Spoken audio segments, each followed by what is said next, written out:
Assalamu alaikum, y'all. I don't have any family members present. You might hear a little bit of crying in the background. And I did promise that there would be family members in these Ramadan posts. Inshallah, there will be. Right now, I'm going to show you a kind of family member. This is one of our plants, one of our beloved plants. And as you can see, especially from this branch here, it's almost completely closed. Now, some of them are starting to open up.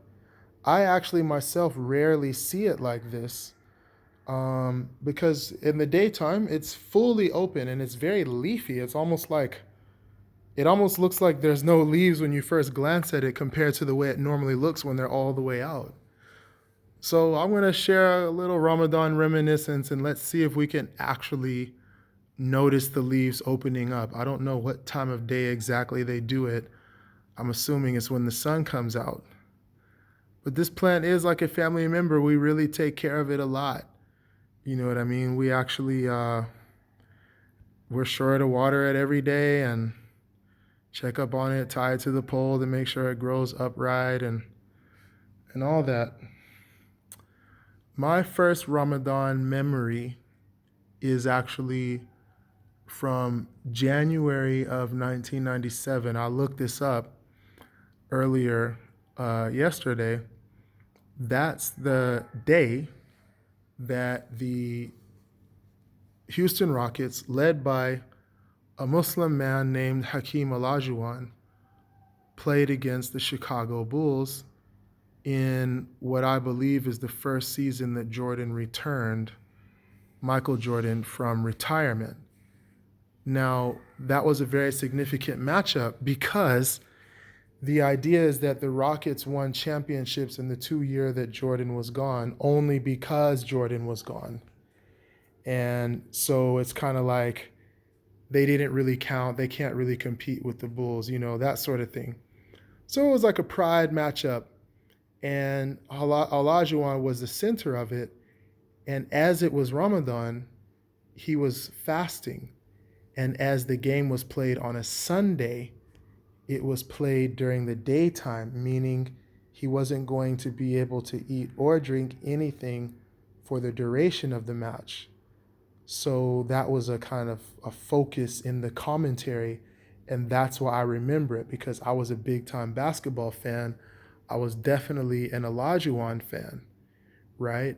And to everyone's shock and surprise, not only did the Chicago Bulls lose, they lost by a lot.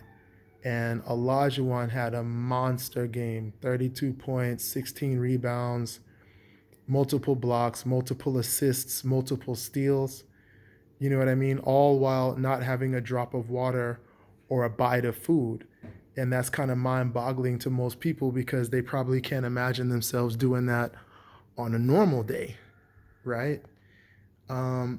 Now, for me, I wasn't a Muslim, not by a long shot, during that matchup, the day that it happened. Basically, I probably only knew about Islam from the Malcolm X movie, directed by Spike Lee, starring Denzel Washington.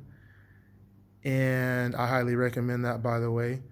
Probably some rinky-dink cursory discussion of Islam in a geography class the year before, maybe. But I remember it and I consider it my first Ramadan memory because the idea of someone being so dedicated to something that they wouldn't eat and drink on such an important day while facing such a difficult physical challenge was really mind-blowing to a lot of people, to the point that it was kind of the story of the game. So like you got Michael Jordan in his comeback year, but Ramadan was kind of like the center, the focus, right? Now I think it's interesting to think that I think it's interesting to think it's interesting to note that Ramadan was in January, whereas this Ramadan is in April. So what's going on? Actually, the Islamic calendar is lunar, which is why you always see the crescent. That crescent is a symbol of a new month. That's how we know it's a new month, because we look in the sky and we see after the new moon, which is kind of almost no moon at all, you can't see its shadow, we see the first bit of crescent to indicate that a new lunar month has started. Because the lunar year is slightly shorter than the solar year, it kind of falls behind, let's say, by about 11 days per year. So 23 years ago, Ramadan was in January, and it's been falling back to the point where I accepted Islam, let's say 7 years after that game. Then Ramadan was in November around that time. And I've been Muslim and experienced Ramadans in the middle of summer now. Now it's kind of going into late spring. And as you can imagine, if you just follow the logic, if you live long enough, as a Muslim, you'll experience Ramadan in every season, which I think is interesting. Just, there's this variety, and it's kind of like your spirituality is connected to nature because you experience the long, hot, dry days of summer, and you will go through the shorter, cooler days, which are much less challenging in some ways, fasting. But it's kind of like you practice this act of worship and this mindfulness at every point of the year, not just the same time of the year every year. You know what I mean? So it's kind of like, it's not about the time, it's about the event. And what is that event?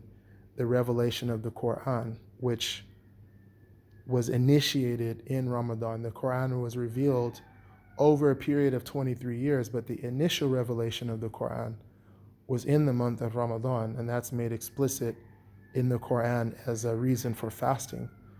So you kind of detach yourself from any sort of season and any particular date. Rather, you're attached to this event and its meaning itself. So, yeah, that's just my Ramadan reminiscence for now. I got a lot of them. I'm going to definitely try to get, the family involved. It looks like our leafy friend is not waking up just yet. So, let's check that last little bundle. Nope, no activity.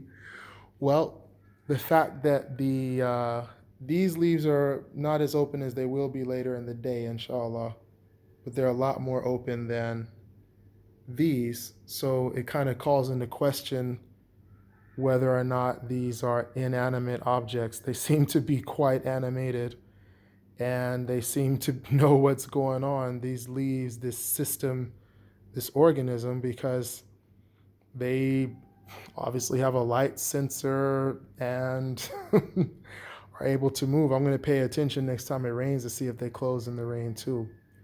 Well, like I said, inshallah, I'll get more of the family involved.